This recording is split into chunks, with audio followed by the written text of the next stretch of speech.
बहुत पुराने समय की बात है। राजा वीर प्रताप सिंह के यहाँ एक आदमी काम मांगने आया। आदमी ने कहा, मैं पारखी हूँ, मुझे नौकरी रख लीजिए।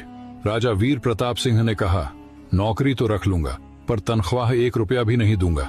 सिर्फ 1 पांव गुड़ और घूंघरे मिलेंगे। पारखी बोला, ठीक है हुजूर। कुछ ही दिन बाद राजा वीर प्रताप सिंह एक घोड़ा खरीद कर लाए।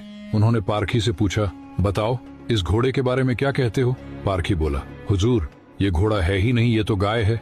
राजा चौंक गए। उन्होंने घोड़ा बेचने वाले को बुलाया।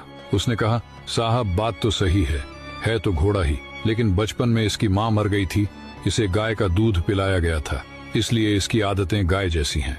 राजा वीर प्रताप सिंह ने पूछा, तुम्हें कैसे पता चला? पारखी बोला, हुजूर जब ये चल रहा था तो नीचे मुंह झुकाकर घास खा रहा था, घोड़ा ऊपर गर्दन उठाकर खाता है, आदतों से पहचान गई। राजा खुश हुए और बोले, आज से तुम्हें आधा किलो गुड़ और आधा किलो घूंघरे मिलेंगे। कुछ दिन बाद राजा वीर प्रताप सिंह ने फिर पूछा, मेरी रानी कैसी है? बहुत प्रिय है मुझे। पारखी बोला, हुजूर आपकी रानी खानदानी नहीं है। राजा को विश्वास नहीं हुआ।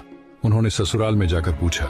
वहां दादी ने बताया, बचपन में इसकी माँ गुजर गई थी, पाला तो मैंने है, पर दूध इसे दाई माँ का पिलाया गया है।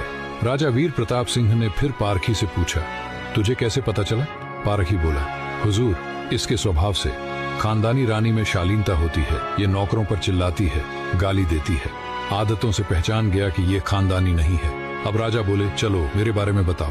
पारखी बोला, जान की माफी दें तो बताऊं? राजा वीर प्रताप सिंह बोले, माफी है, सच बताओ। पारखी बोला, आप राजवंश के नहीं हैं, आप मुझे भड़भूजे लगते हैं, गुड़ और भुंगड़े सेंकने वाले। राजा घबरा गए।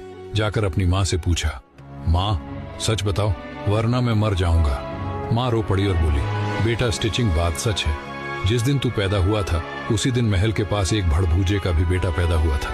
तू मर गया था और मैंने राजवंश बचाने के लिए उसके बेटे को ले लिया, वो तू है। राजा वीर प्रताप सिंह यह सुनकर दुखी भी हुए, खुश भी। कहानी का सीख, असली पहचान आदतों और चरित्र से पता चलती है, नाम खानदान से नहीं। इंसान की पहचान उसके चेहरे, कपड़े या खानदान से नहीं होती, उसके चरित्र से होती है। किसी को भी केवल उसकी शक्ल, सूरत, पद या घर देखकर मत परखो, उसकी आदतें, उसका व्यवहार ही उसका असली परिचय है।